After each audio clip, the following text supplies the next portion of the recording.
Hello and welcome to episode 24 of Area Control Bros, where we return from the hyperbolic time chamber to bring you everything you ever wanted to know about burning banners. Is that to say that in the few weeks we've been gone, we've aged like hundreds of years or something? Or It feels like that way. in some ways it does, yeah. Yeah. We've Um, come back we've come back with 300 years of experience in board game play.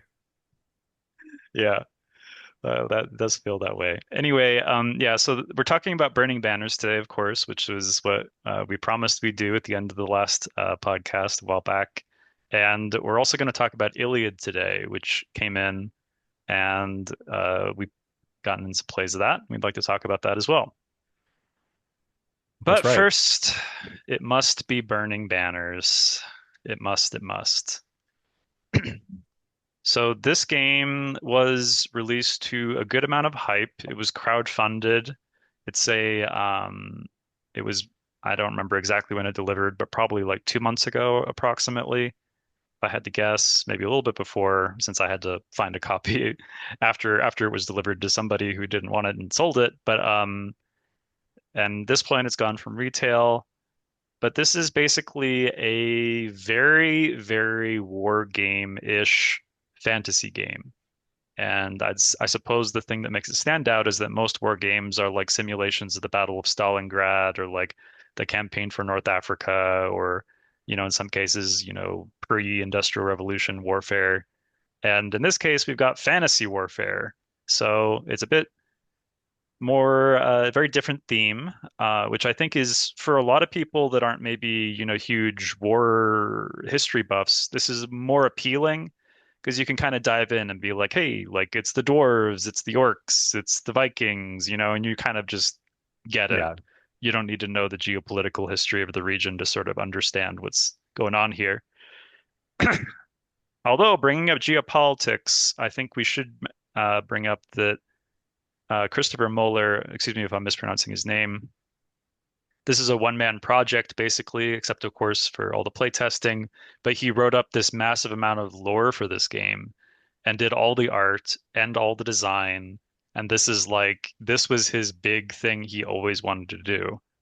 Um, Like a for, true labor of love. And I think yes, you can feel that too. I mean, you start flipping through the book and it's all this information and it's so fleshed out and the drawings are so beautiful and it feels like, you really are playing as, the characters that you do. I feel like theme forward in this game, theme very strong in this game. And that to me is the coolest part here. I feel like it's really easy to get into and Christopher, if I may call him Chris, has truly done an excellent job on that front and really brought this world to life through the game Burning Banners. It's one of those where like as you're playing it, you almost feel like, wow, is this like based on like a massive book series or something? It feels like they've done such a good job of fleshing it out in that regard. I mean, we even had and full transparency here, I'm talking having only played one game. I've been out a little bit more than these other two guys, and so they've done a little bit more than me.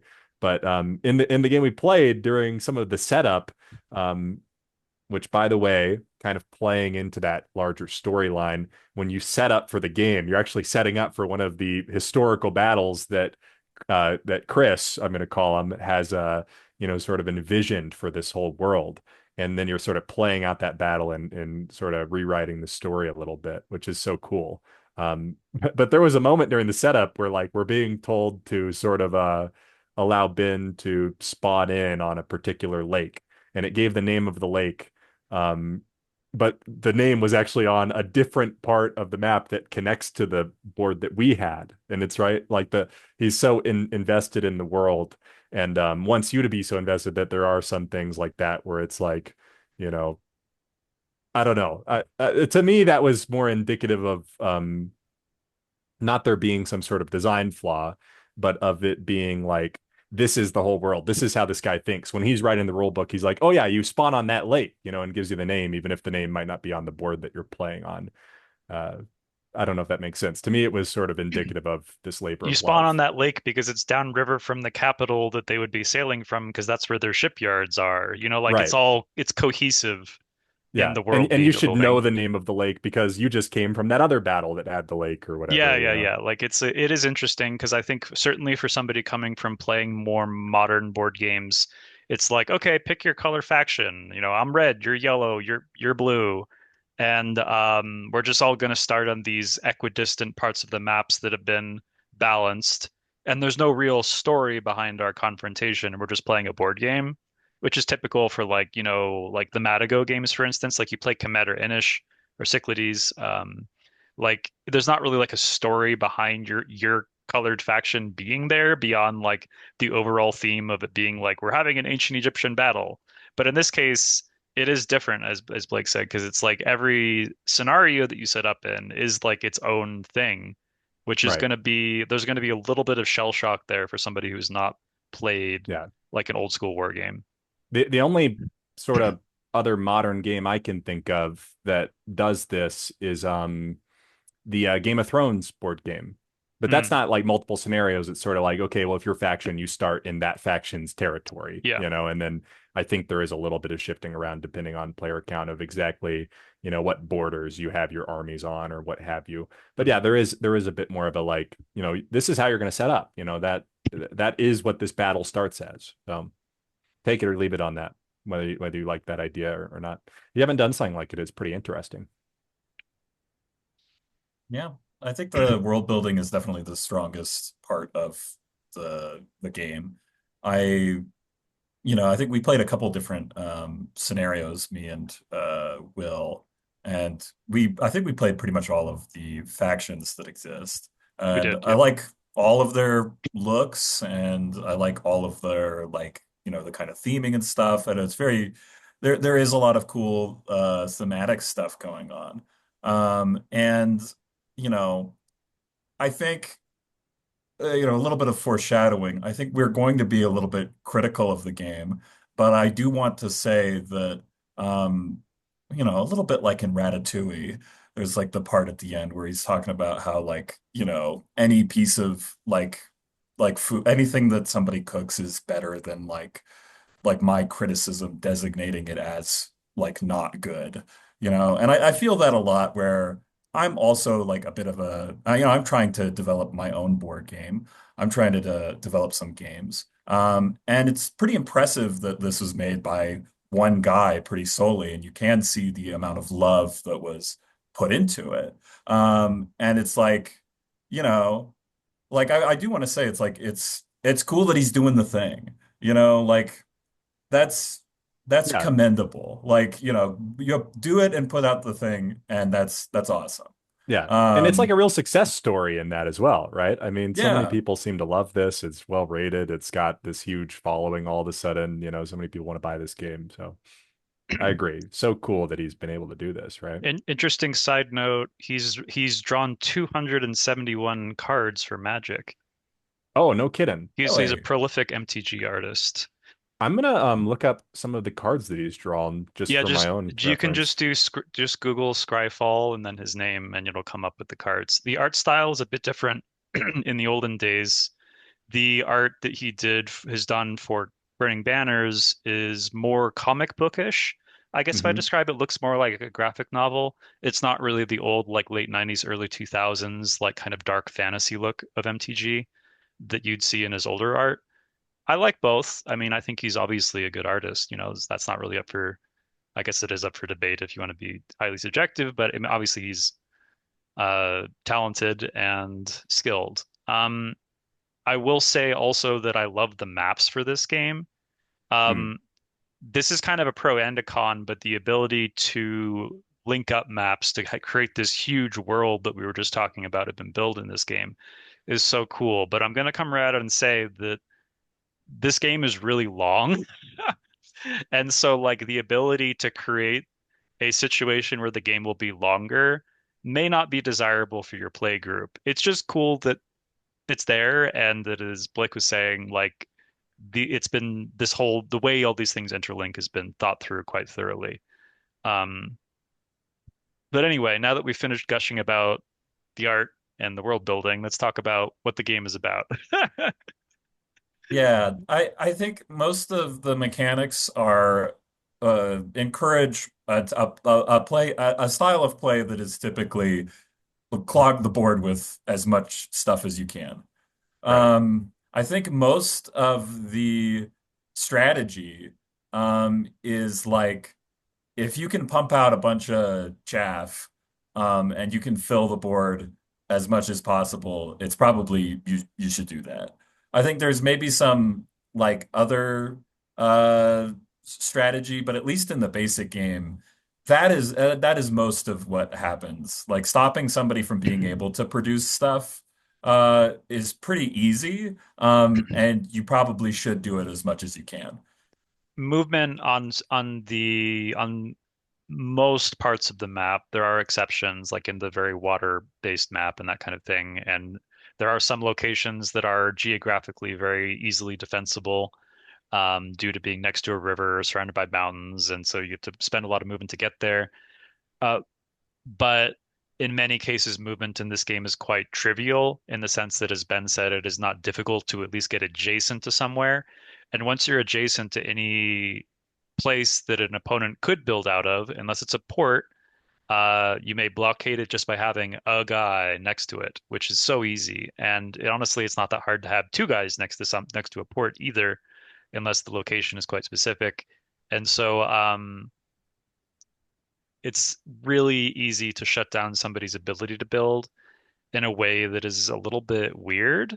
Um, and I think that this game is filled with a lot of things that feel like they are old game design and perhaps not fully updated. I think this is going to be scratching like a nostalgic itch for people that have been in the wargaming hobby for a long time. But certainly there are aspects of this design um, that do feel like they were beholden to genre conventions more than to kind of thinking about what would make the game better. And I think that it's kind of unfortunate that that's the case because I do think that even though this is advertised and described as a streamlined war game, I'm not sure that even in the basic game, it's not. There are many sort of weird fringe situations that can occur. You're going to be you have your nose in the rule book pretty often, especially for kind of weird situations with movement. Um, and that kind of thing will come up very often. Sea movement will probably be difficult to understand in your first play. Second or third play, you'll probably be picking it up all right. But and then there's the faction that changes how sea movement works, and that kind of turns things on its head because it breaks this rule in a weird way. Because the Vikings can do sea movement as a free action, instead of a kind of a main action, but because it's a free action, it sort of begs the question of all these other things. Like, can you freely see move, then attack, or can you move if you move, can you free move before you finish your action? Anyway, it turns into this whole thing where you have to sort of uh, basically the game would have benefited from maybe an FAQ. I don't think the rulebook for this game is bad. In fact, it's actually a blessing that it's been numbered in such a way that oftentimes if you have a question and there'll be something that refers to like go look at 12.1.7 and it's like okay, well, here it is, the answer to the question. But even with all that help, you are going to be in the rulebook a lot. That's just unavoidable. There are going to be many times where you're like, okay, well, like what happens here? Um, And yeah. yeah, and I think that the main system, and I think I've heard this criticism levied against the game, but the main system is fairly random, like for conflict resolution. You can like you are throwing dice. It's pretty simple. There are, D6s and there are D8s, and if you roll a five or higher on either of those dice, you get a hit. And the different units have different distributions of dice.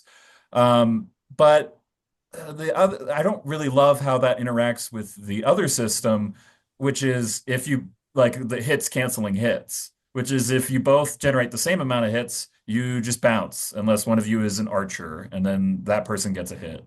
And because there are already plenty of times, even when you have quite a lot of dice, that you just roll no hits. Like there's been a lot of times where I have like a handful of dice, like 5 dice, and it's like, well, I rolled no hits, absolutely nothing. Yep. Um, That happens a lot. yeah, and it happens so much, and you know it happens a lot because the game does even distinguish between draws and ties. Yeah. Um, like they have a specifically like a draw is nobody gets any hits, and a tie is like you generate the same amount of hits. And I think the core thing that happens with that system that is it feels like there's a lot of times where we both roll some dice and nothing happens. Like there's a plethora of situations in which you are both rolling and nothing happens. Because the Um, crucial part of the system is that you are comparing your successes to the enemy's successes. So if you roll the same number of successes as the opponent, you basically bounce off each other. It's not the kind of system that you might be more familiar with from like Twilight Imperium, for example, where like if you roll a hit on your opponent, like them rolling a hit doesn't cancel your hit, like you just hit each other. And in this game, it's the opposite. Like you need more hits to be able to do anything at all, Yeah, and basically. combat is also one and done. Like True, yeah. if you have one of your chits attack somebody else's chit, that's what they're doing this turn. And if they whiff, they whiff. Yeah. I think in the advanced game we had a couple of exceptions where you could like deactivate them and maybe give them another go. But also in the advanced game, like you can put heroes on some of your chits, and then that functionally has like 3 HP. So you have to generate like three if you want to kill that like blocker, if you want to kill that guy in one go, like with one of your units, you have to hit him three Right. more times than he hits you. Um, and like a lot of the time you will end up with the swarm of rats scenario, Yeah. which is the like if you have a one cost unit, and I've done this, if you have a one cost fragile unit, you will often just like you'll build a guy within range of the thing you're trying to attack. You'll send them out, they'll attack, probably die, and then you keep sending out more Yeah. Until it until you works. get like what you need. Which Yep. is unbearable, firstly, from a like a mechanic standpoint of like, okay, we just are going to continuously roll dice until either we get a tie and that spot gets clogged up and you can no longer attack me there because I didn't kill your fragile unit. And right, so now that's sitting in a place that you were trying to attack from, or you kill my unit, you know? And that might take like 5 to 10 minutes of rolling this same Sometimes battle more. over and over, Yeah. sometimes more. And it shouldn't be the case that you want to not kill the enemy unit, right? That should not be the case. Like that doesn't seem right to me that like you're looking for a tie against these fragile units sometimes because if you just beat them, then they're going to continuously send more until they finally get your key unit. You know, that doesn't seem good. That's not fun to me to like be hoping for anything other than a success in the battle. Right. And There's a likewise, a yeah. fragile unit should not be more valuable than a unit that is not fragile, right? Because the non-fragile units are um, easier to have a situation where maybe they only take one hit and now they're clogging up the key spot. Yeah, It's just weird. the unit balance, even though it's thematic and I love, the units and the flavor and everything, the units are not the best balance. I don't think we have played this game or will play this game enough to like give a tier list of factions or anything. But there are definitely, suffice to say, there is a significant difference between the power of different faction units. I And think I think it's kind of hard to do that too because I think it's going to change so much based on what the scenario is as well. the scenario changes Totally. drastically. Whether or not you're playing the basic or your advanced game will change that drastically because heroes of different factions are also of different power levels, even within the same faction. Heroes are of different power levels. And but I guess my point is that you have basically this hyper random system. Like we're at like Ark's level of randomness here, which is personally kind of almost unbearable for me. But even more than Arcs, you are rolling nonstop. Like I'd say 70% of the time playing this game, you are rolling dice.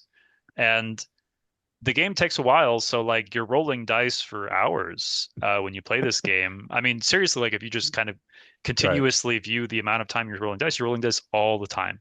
And I mean, I'm getting old. I'm gonna get arthritis. I'm gonna get carpal tunnel from this game. It's like it's a serious issue. I I think I'll add one correction to that, which is that I think that in the two-player game, maybe you're rolling dice all the time. I think in the three-plus player game, you're rolling dice half the time. The other half of the time, you're sitting around like picking your nose. I Yeah, mean, that's true. Yeah, this is the turn time in between turns is incredible. I yeah, mean, it's like, the amount of time between player turns can be drastically different, yeah. and it's going to depend on a lot of things, but the one thing that's consistent is that it can take a while, especially in the advanced game. And I think this is something that I'm surprised was not sort of dealt with in the design or like addressed in playtesting at all. I don't know if the way people like played this game in playtesting was like, okay, like I'll just leave and go do the groceries while you play out Yeah. this Swarm of I Rats scenario.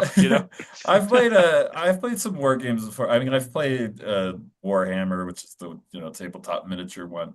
That one has the problem where like your opponent's turn can take like an hour, and you are just sitting there watching your stuff die and that happen. And I think this one like it's a war game. Like it has that thing in it, and I think that might be somewhat expected of the genre. But I think for my money, I would much rather see a system that has a lot less downtime between my turn and the other person's turn, and that when their turn is happening, like a lot like the combat is impactful, like I'm Hmm. interested in the result. Yeah, there's a world where like you have a limited number of action points per player turn, and or maybe a limited number of units you may activate to move an attack, which will also prevent this the stupid like one cost fragile unit spam strategy from being so prevalent. And then you also have like, oh, like what am I doing with my limited number of actions? Like in a relatively more modern design, just to go back to the classic comparison, let's talk about Komet. If you look at Komet, like you can only move so many times per turn. And so each of those moves has to be carefully considered. And also, each combat in Komet is conclusive. There's not a battle in Komet where like nothing happened, or it's extremely rare.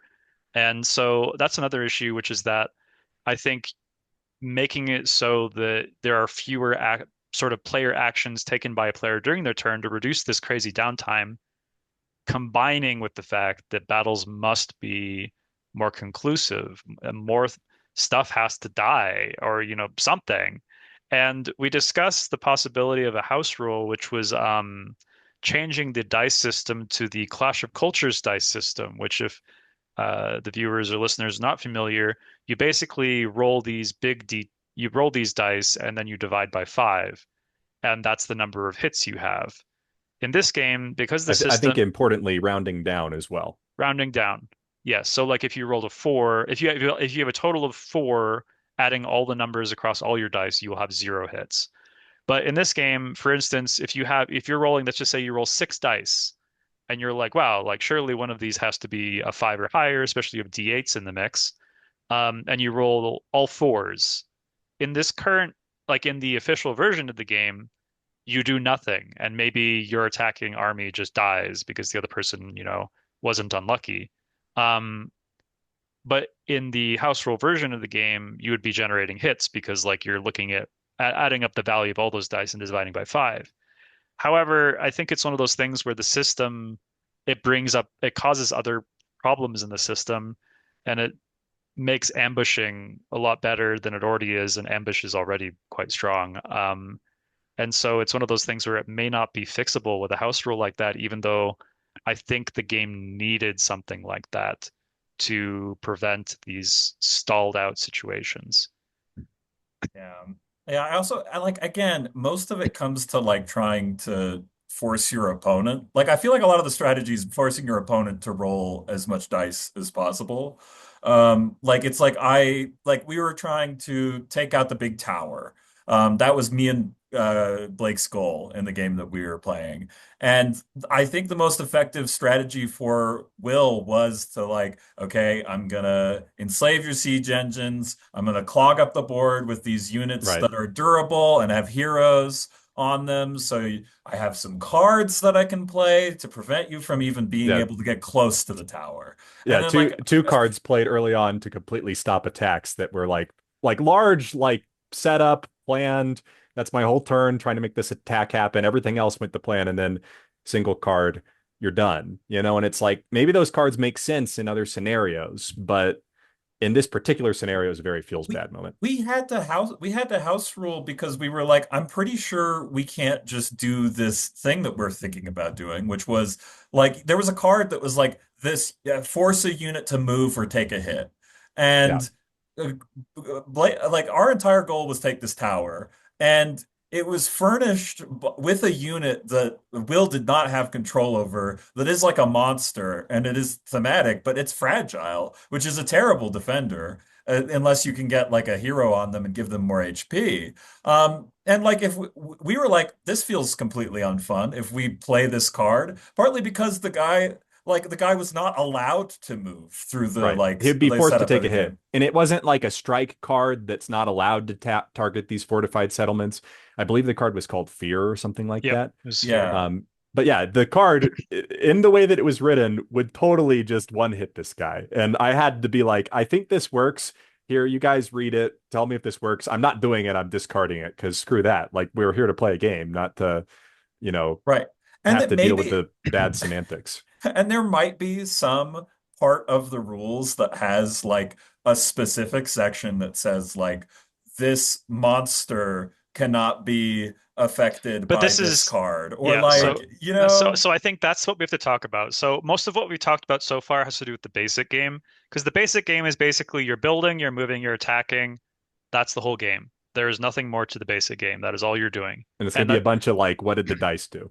yeah, and like I'm not making a passing of value judgment on whether or not it's good that the game is just moving, building, and attacking. That's just what the basic game is. That's all you're doing. And the advanced game throws in a lot of extra stuff. And the advanced game is adding monsters, heroes, and spells and treasures and this arcane study phase. Um, so I believe the design of this game was that it wanted to avoid the issue of people having the issue that Twilight Imperium always suffers from, which is that one person's going to have the good action cards and somebody else isn't.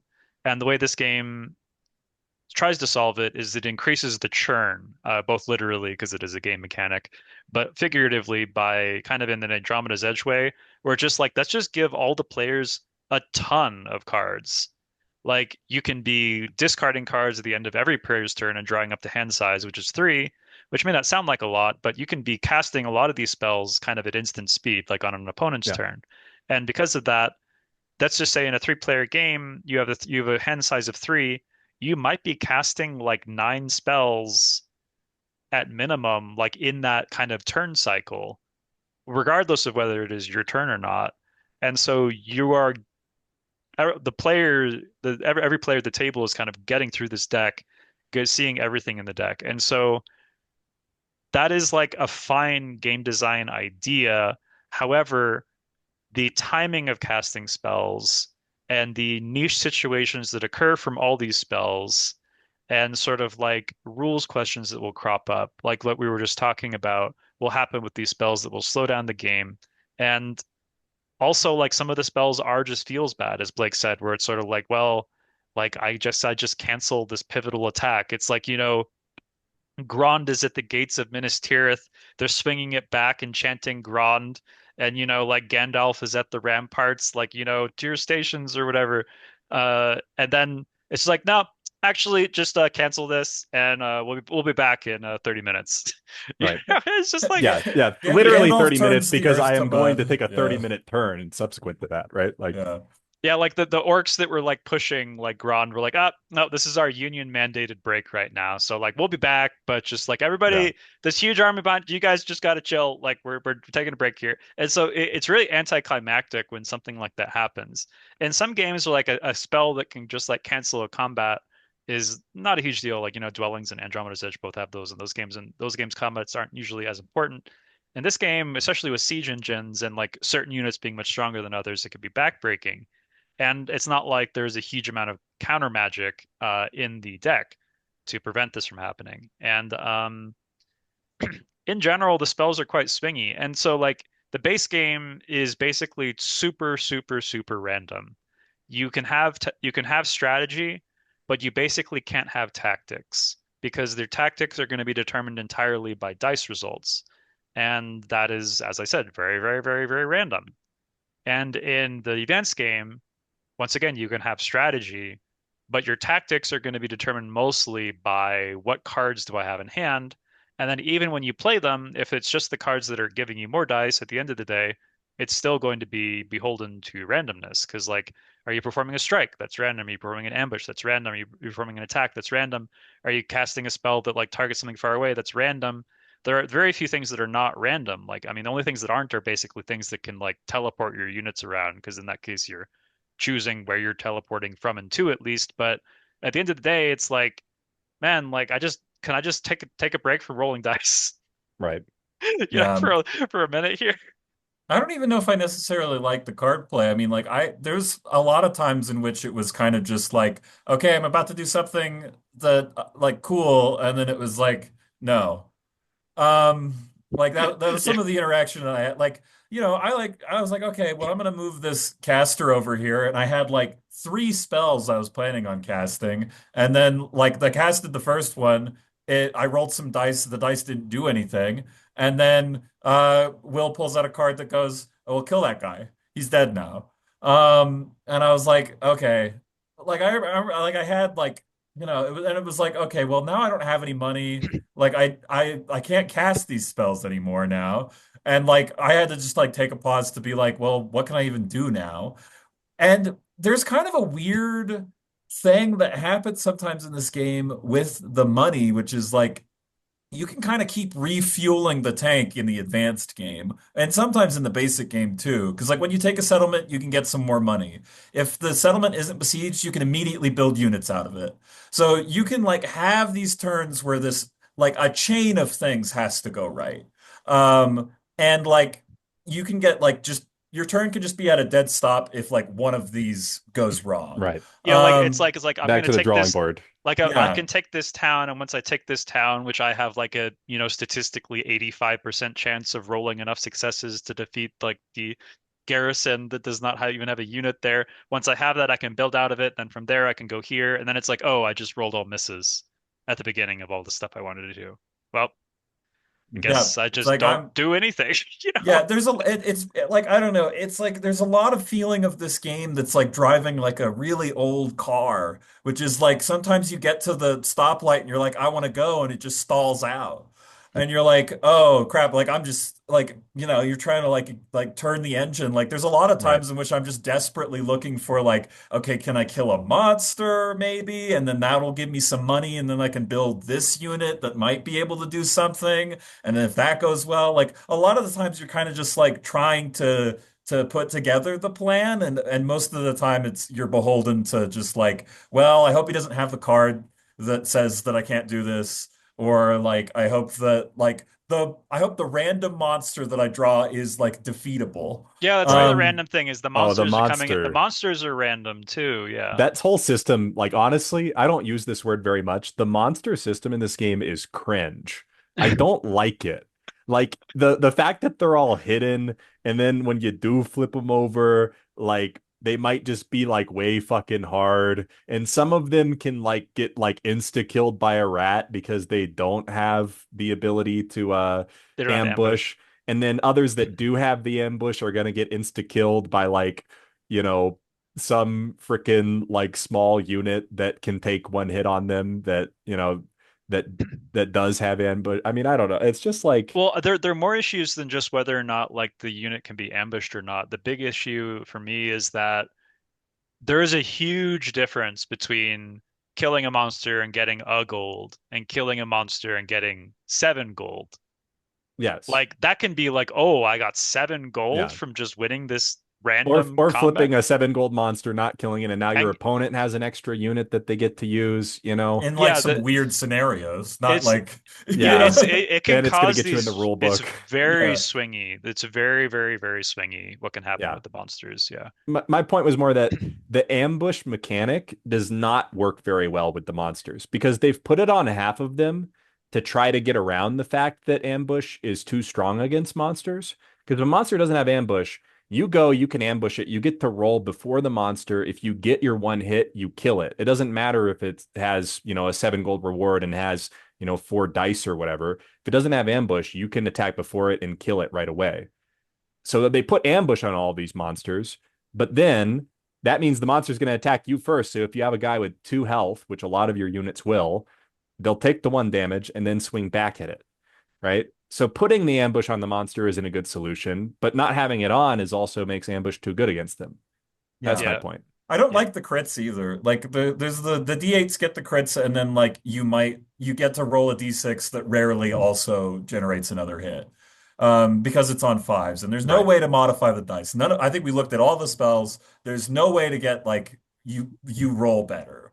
Like or add like modify the dice There's roll. only rolling more dice. But just going back Yeah. to dwellings, there are cards in dwellings that are like, generate a 5 Right. or like generate a 6 or like if you rolled a 1, then you may re-roll it or like there Yeah. are spells in that game to fix kind of like post hoc what has happened in the roll. In this game, like there's barely any there's one card which can which is the opposite, which it can turn an opponent's success into a failure, but the reverse is not true. There's no way to turn a failure into a I success. There's one piece of treasure that I had that Oh let yeah, I me guess yeah, I guess the discard other a one. random spell at the start of combat if I was at full strength of spells. So I had to have all of my best spells in my hand. I had to discard one at random, and then I would generate one automatic hit.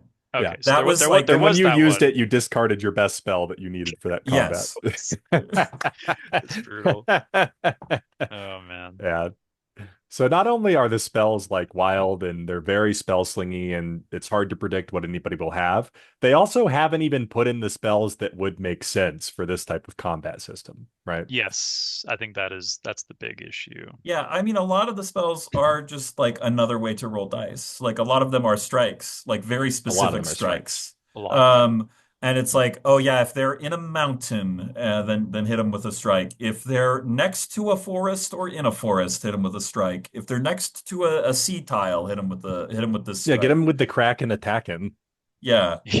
Um, and like, I don't know, man. Like a lot of the time it just does nothing.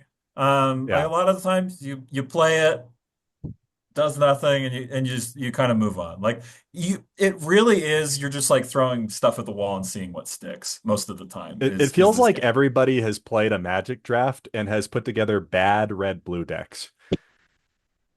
Like that's my We're analog just for like it. spinning. It's all cantrips. It's all like a draw, like scry one, draw a card, deal 1 damage to any target. If you flip a Right. coin and it lands on tails, then flip it again. And if it lands on tails again, then you must return to the first flip.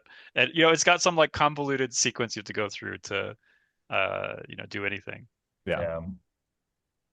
Well, would you boys like to go to rating the burning banners? I should think so. Let's do it. All right, let's do it. Let's do it. Would anyone like to start? I don't mind starting given that my rating means the least. Oh yeah, because you played it the Um, least. Yeah. since I've only played this game once. But I also don't mind going later if one of you is burning to share your opinion. I kind of want to know what you give it because it's like it's the hottest take. Ben and my takes are well developed cold takes that have been sitting on the stove for hours. Right. Well, I'll tell you this. I mean, you don't want to criticize the baby for taking on the flavor of the broth in which it is simmered. And I'm no war gamer, but I feel the need to throw the baby out with the broth water here. I think that it's not for me, this baby. And it Or is this Chris's broth. baby. The broth either. It's not my broth. It's not my baby. Um, and so I don't want anything to do with it. Now, will I look at the baby and say it's a cute baby? Absolutely, Chris. You've done an outstanding job in that regard. Your baby is very cute. People are gonna love looking at it, and I even love looking at it. I'm one of those people, but I'm more of an admire from far baby type of guy in this scenario. You know, this is one baby that is ugly on the inside, and for that reason, I'm going to give it a 4 overall. Largely being brought up by the baby's appearance, um, and largely being brought down by the flavor of the broth.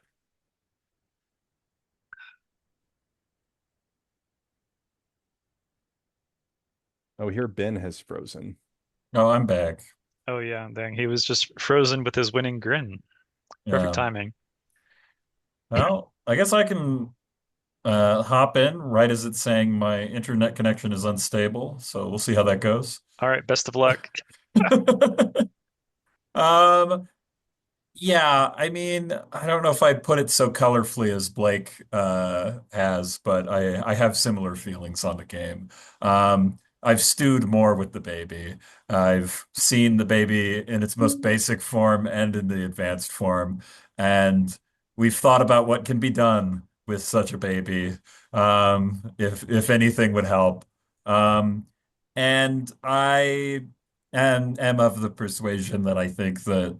Uh, this is probably the game that he wanted to make. I think, a lot of the random elements, like, yeah, in some situations that can be fun. I think it's too much for me. I think personally, my one of my biggest gripes with the dice system is I'm not sure I'm a big fan of any dice system in which, like, any die that I roll, the best chance that it has to hit is 50-50.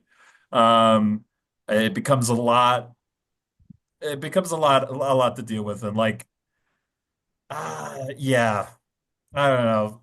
The game just makes me not feel too good while I'm playing it. Like, uh, I think, like, if it's trying to simulate war, like war is hell. Like, like I True. that feels really harsh coming out of it because it's like I know this is the guy's baby, but it's like, yeah, I mean, like there's a lot about this that simulates like it's kind of a slog. You're like going through the trenches, you're like movements hard, like a little bit difficult. You're getting kind of clogged up, and like the word decimate comes from when they killed 1 in 10 people. It's like, oh yeah, a lot of the time in battles, like not a lot happens. That's Well, that's realistic. decimation was used against the insubordination. Although in this game, it does feel like decimation was the battle tactic of the era, apparently. Yeah, I mean, like, there's like the term where Pyrrhic victory comes from, which is they lost like a quarter of their forces, and like now they're not able to recover at all.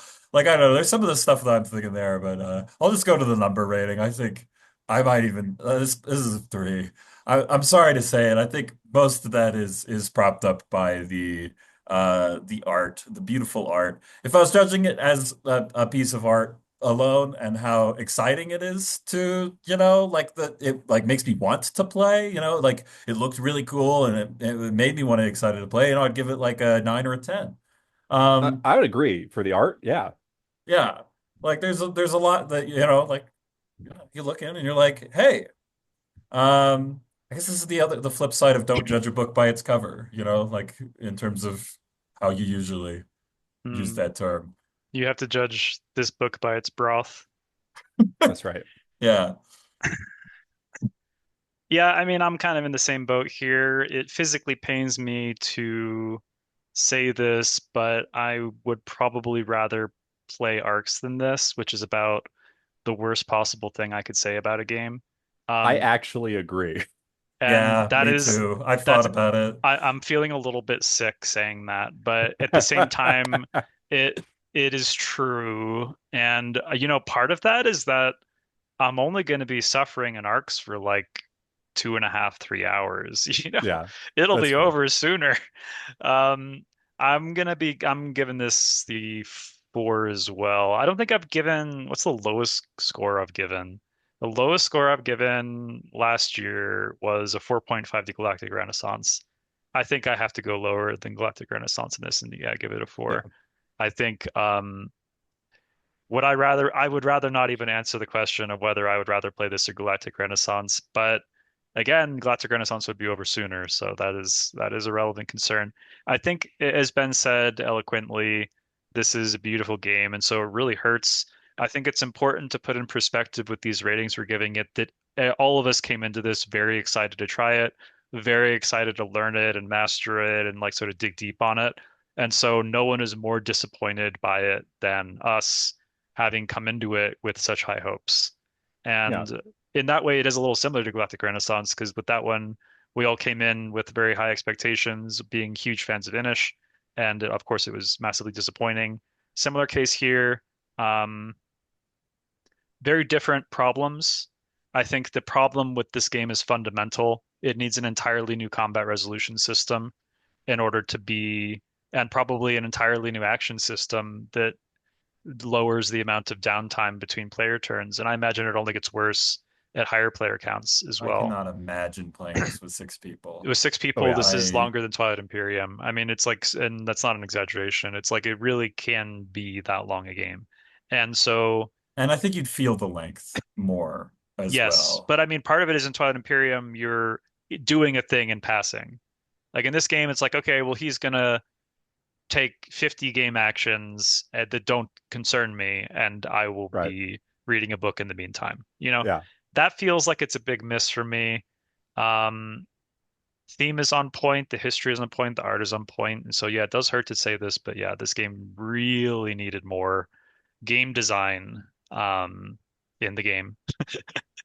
Uh, anyway, unless anybody has any parting things to say, we can I, move on. I I've got just a couple, which is Oh, firstly, surprised to say that BGG ratings have correctly identified that this game is probably best at 2. I assume because of the turn time issue. And people are saying not recommended at 5 and 6, even though it goes to those player counts. So again, probably mostly people because of turns. recognizing the turn size. Yep. Yep. I And think that's fair. also, I was really surprised after having played this, how many times you guys actually did play it before I got around to it. Like, I'm surprised you guys hadn't wrote it off. Yeah, That's what I'm saying. We gave it more than a fair shake. And Oh yeah. so I'm pretty confident in the rating on this I one. mean, two players wasn't like so bad.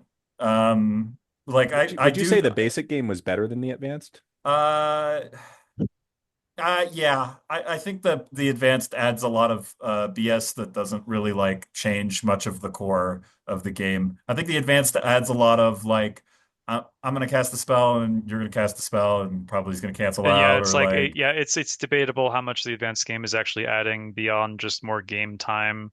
I Right. think yeah at least the basic game, one thing the basic game has one thing going for it, which is that it's quite simple. And it'll be half the length of an advanced game.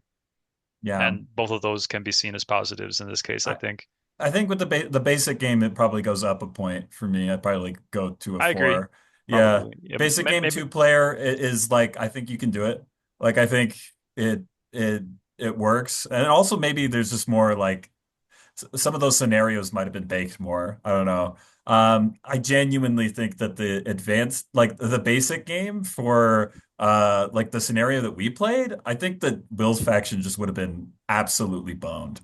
I Yeah, genuinely because think again, that, they're defending a single fragile unit that the enemy gets to build around before they get to choose their build. And so yeah, they cannot blockade the enemy's 2 fortresses that are near the center tower. And like if Will didn't have the card that stopped me from attacking him, I would have got in with my giant. And if he didn't have a hero on that giant because it were the basic game, likely that giant would have scored one Well, and hit of with course, one of his I only had 3 access to black die. enslave in the advanced game. I wouldn't have been able to enslave the siege engines and stuff, Yes, like, so I wouldn't have had totally. access to any of those ways to slow you down. yeah, Anyway, can we move on from this chapter of our lives? yeah, No, I think I'm gonna hold so. you here one more Okay. time, which is just just to say this game might actually be better by correspondence, you know?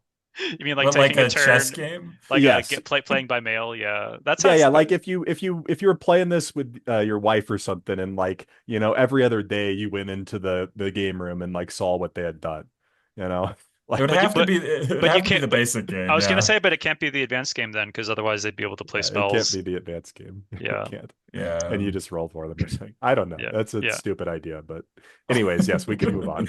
Anyway, moving on to something that I was very excited about, which is Iliad. Iliad is a Reiner Knizia game who needs no introduction, and especially from us, who I'm sure longtime listeners will know. And as I've said before, we are big Reiner fans. We're on a first name basis with him. Um, I Mhm. hope if I ever run into him, if I call him Reiner, he won't like It's be Mr. offended. Kinesia to you. It's Yeah. doctor to you. Yeah. Doctor, yeah. But anyway, this was released as part of a Bitewings collection of two games that they had sort of redone and rethemed from kind of older designs. Iliad is I believe Icar is sort of a retheme and like redo of an older game, and Iliad is actually new. Um, Correct me in the comments if I'm wrong, but this game is abstract strategy tile laying. So this is absolutely in Reiner's wheelhouse. Like this is the thing he's the best at. Um, but unlike some of these other games like Huang and Samurai, Tigris and Euphrates, Zuvadis, although that's very different. Unlike a lot of these other Reiner games, this is two player only. This is a dueling game. So specifically designed 1v1. And this game is awesome. I don't typically like this phrase, but this is like an instant classic to me. Like this is like I could see myself playing this a decade from now. This like even in the first play, I was like, "Holy shit, this is a really good game." Reiner's done it again, He's done it baby. again. How does he You do it? He know? does it every time. I mean, he doesn't do it Yeah. every time because Icar, I'm not a big fan of actually. I'm selling Icar. It's not terrible, but it's also not nearly as good as Iliad. Like I can never think of a scenario where I'm not pulling out a two-player abstract Reiner game and it would be not Iliad over Icar, and so I'm selling Icar. But setting that aside, just a minor thing.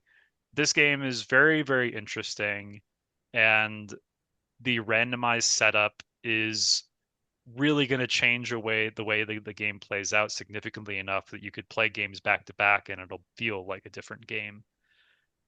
In addition to the different tile draw, of course, which also changes your strategy quite drastically. And there are interesting aspects to this, like the ability to instantly win by set collecting the gods or by denying the opponent the set collection and by having it yourself, or by focusing on victory points and just barely getting there and beating the player who's focused more on the set collection while you kind of barely snuck into the final scoring zone of having that set collection, but you've got all these plus 10 points lying around from focusing on that earlier. There's a huge amount to think about given this weight. The weight on BGG is listed as a 2.00 weight game. This game, when you're actually playing it, even though the rules are light, it feels like chess. Like there is a lot going on with this one. Um, at least Yeah. that's how It's I like feel. chess might be a 2.0 if all you're trying to figure out is how do you move the pieces, you Yeah, know? that's what I mean. Yeah, this is like there's a lot going on with this one. Yes. Plenty of strategy here. There's going to be a lot of thinking about like the relative value of the different columns and rows and the relative value of your pieces and how that interacts. And you can start mapping out what tiles does my opponent have left as the game goes on and what is the likelihood that those are going to come out. Um, what tiles will hurt me the most? Can I play around those in some meaningful way? Very, very interesting stuff in that regard. And I would agree that it does have that sort of chess-like quality. And not just because we're on a board with alternating colors or anything. It does sort of look like a chessboard, It but does kind of look like a chessboard. That's true. Yeah. yeah. Yeah. Yeah. This Yeah. this one's almost simple enough. We might be able to give a quick explanation even just to sort of, further the cause of talking about some of this, Sure, you know? sure, yeah. I mean, basically in this game, you are drawing two tiles from a bag, and the setup is quite simple. You're basically randomly going to be assigning these tiles from another bag. There's lots of bags in this game, three bags actually to be exact, and those tiles are going to be designating what is going to be scored in each row and column of this chessboard, basically. And it's also going to determine what's in the market, which there are going to be 5 tiles, all of which can't be negative tiles. So they're all good for you in the right situation that you can swap into mid game. And whenever a row or column is scored, which occurs when it is filled up by 3 tiles of each player, uh, you get to choose if you win that. You get to choose which of those two ones on each end you get. So, like, if there's like a +10 and a -10, you give your opponent the -10, you take the +10. That's obviously the most straightforward example. But oftentimes it could be quite nuanced because it'll be like two different gods, and it's like, well, this god's good for me, but if I take the other one, then I might be able to deny this god Right. to my opponent and force them to, really go all in on this other row in a way that they probably don't want to use their resources on. And so the strategy is very deep, and it's really only limited by the fact that very wisely, Reiner only gave you 2 tiles. I could see the AP in this game being very serious if you had a big hand size.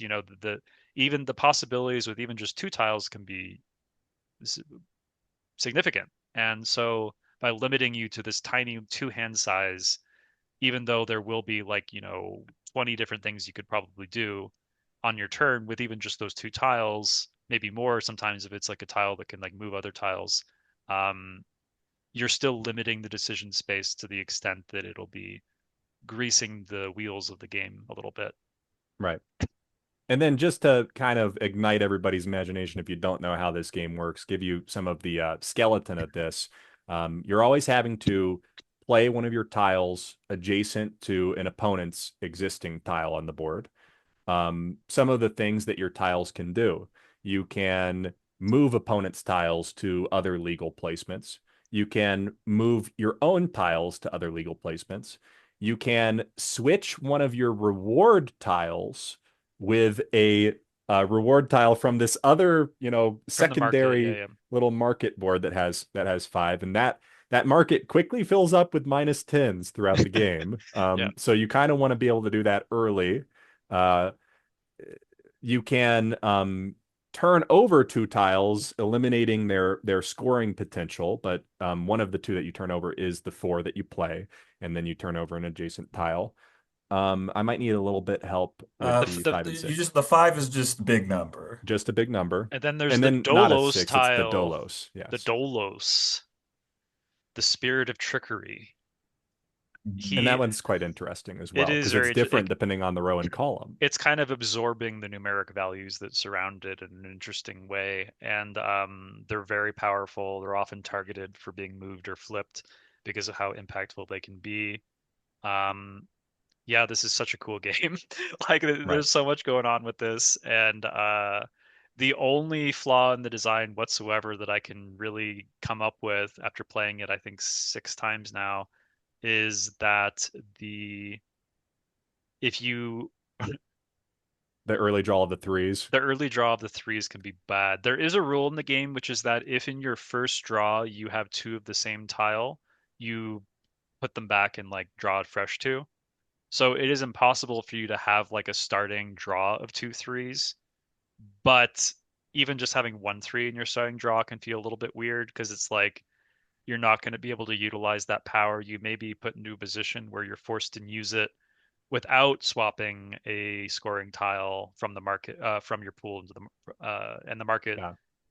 And like we discussed maybe like house ruling that like the threes aren't in the pool before then, but then Ben brought up the good point that, well, if you have a 3, that's going to be like incentivizing you to cause a row or column to be scored faster.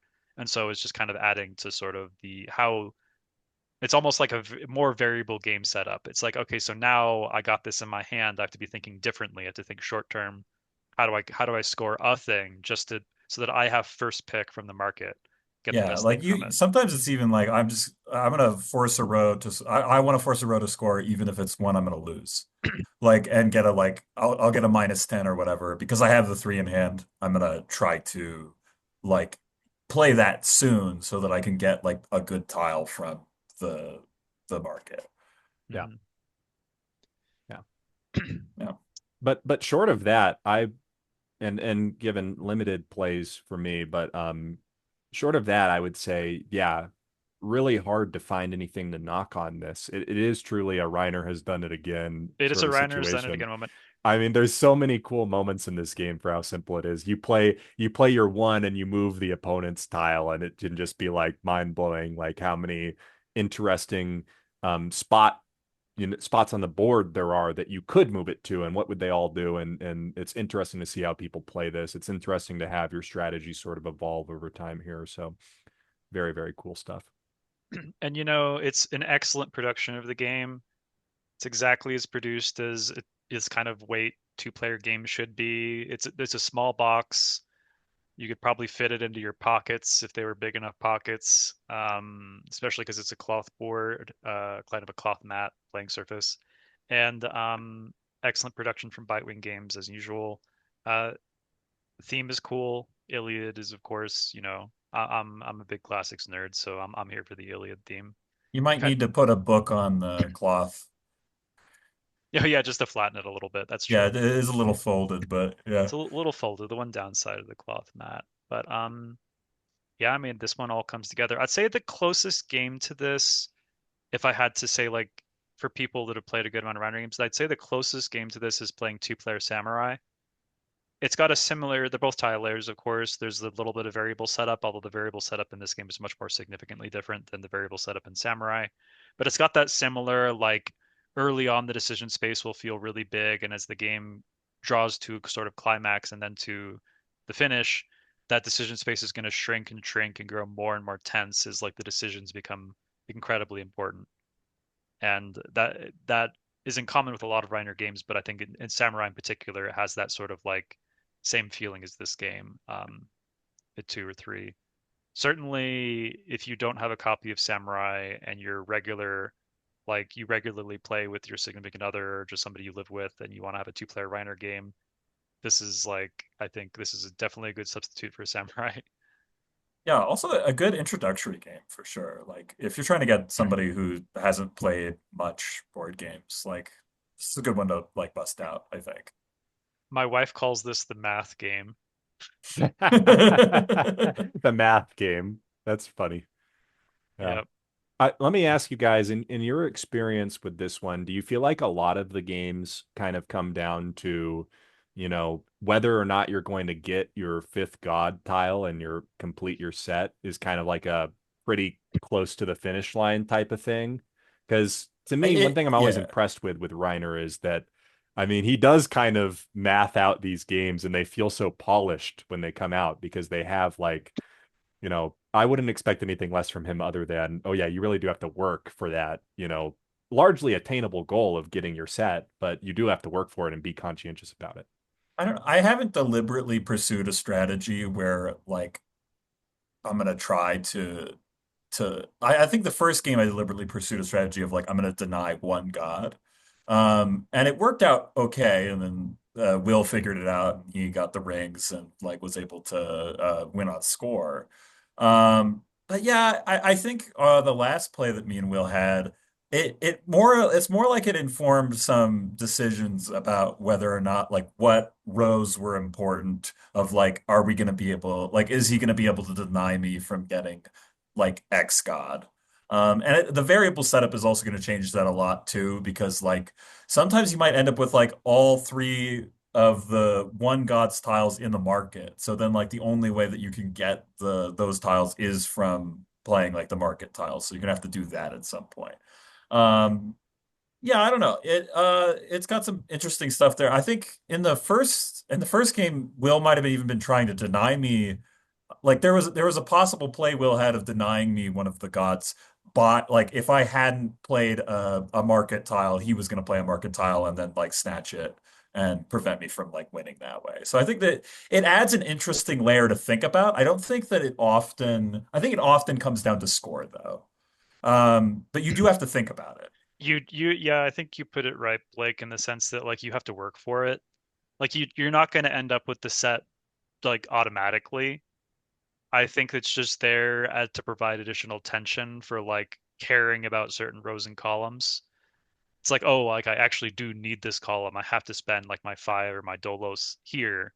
But you're gonna have, just due to the draw, you're gonna have powerful tiles regularly, or you'll be able to move your powerful tiles into the important stuff. And I think most of the time, I would think this game comes down to score. Uh, there are, as Ben said, there are going to be like niche situations with like the variable setup in the market where it might be easier or harder to deny um, accomplishing that goal to your opponent. And in those games, you probably adjust to that, and you're playing more aggressively and like trying to shut out the rings and a god or something. Hmm. Yeah. But like just for example, like imagine a situation where the rings are both in the same row, and so the two rings cannot be gathered by the same player. Like it's impossible because one of them has to go to each person. In that situation, you might be like, oh, like this is an opportunity for me to be aggressive because there's no way they could have like that wild card to fix something. Yeah.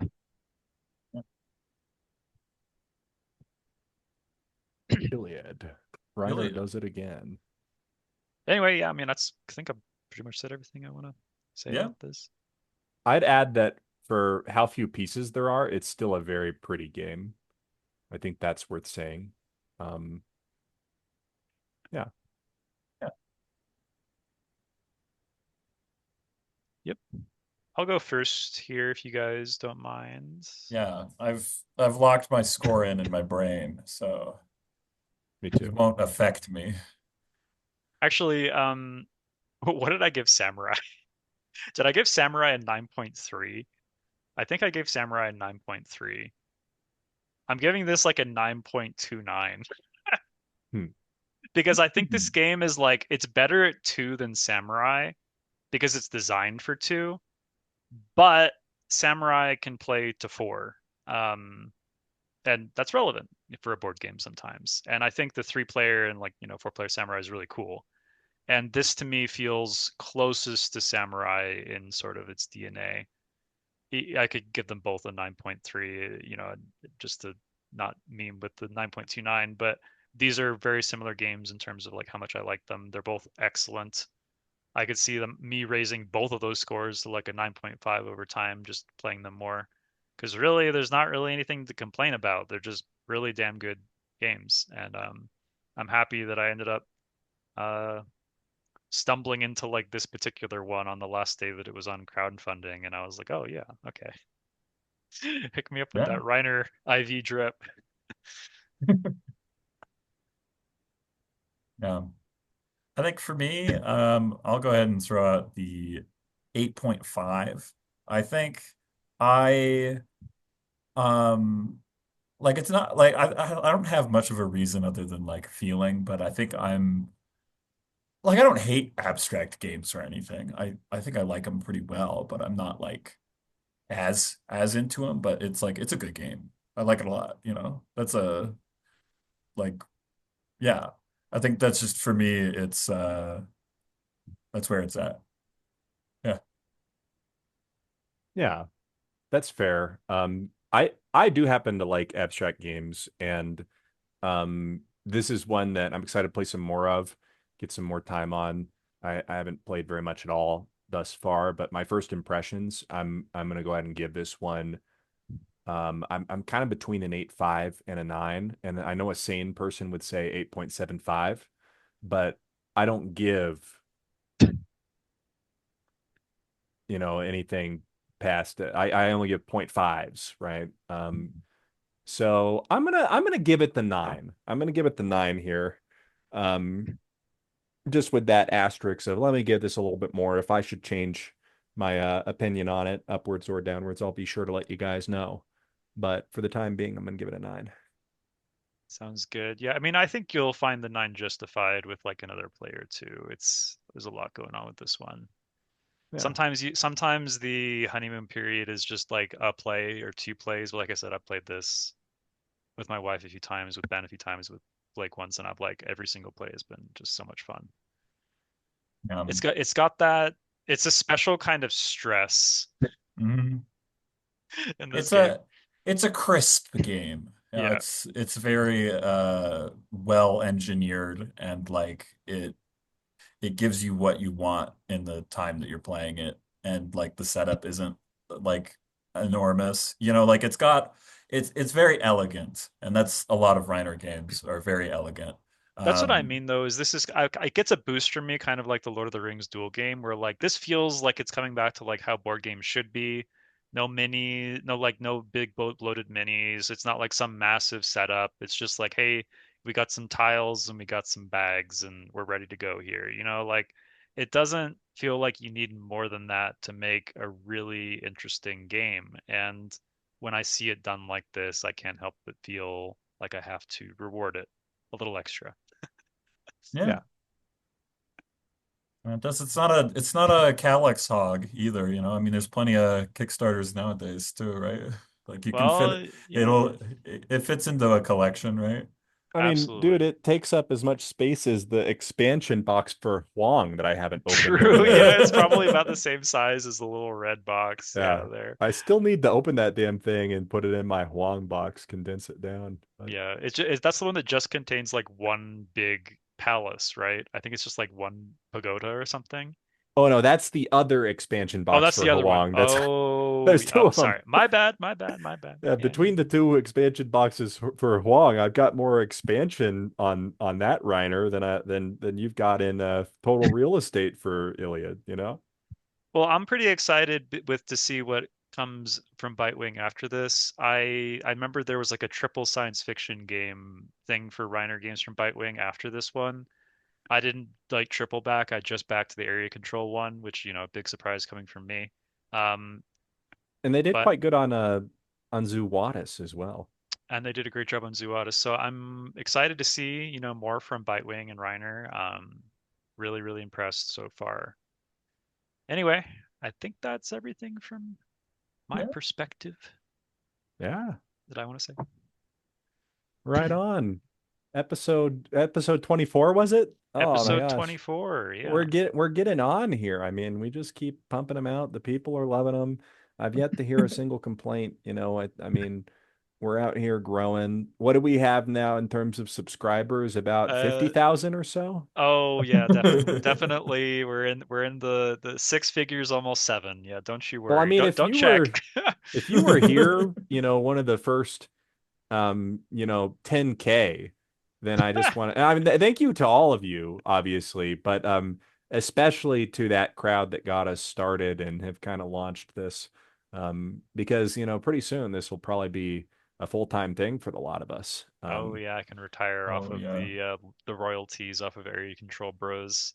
Oh Uh yeah, just it's as a a dream come true. just as a teaser for next episode, we have played the new version of Cyclades, and the next episode will probably be featuring Cyclades Legendary Edition. Yeah. Mhm. And so, if you're wondering whether or not, if you've been waiting for us to tell you if it's good or not, um, you'll have to wait until next time for us to give the final word. You'll have to wait until next time. That's right. Let's just say it's no galactic renaissance. That's yeah. The sneak peek is that it's good, Right. but we will Yeah. we will we will elaborate that on that further. Right. Anyway, thanks for watching and or listening. See you guys next time. See ya. Peace.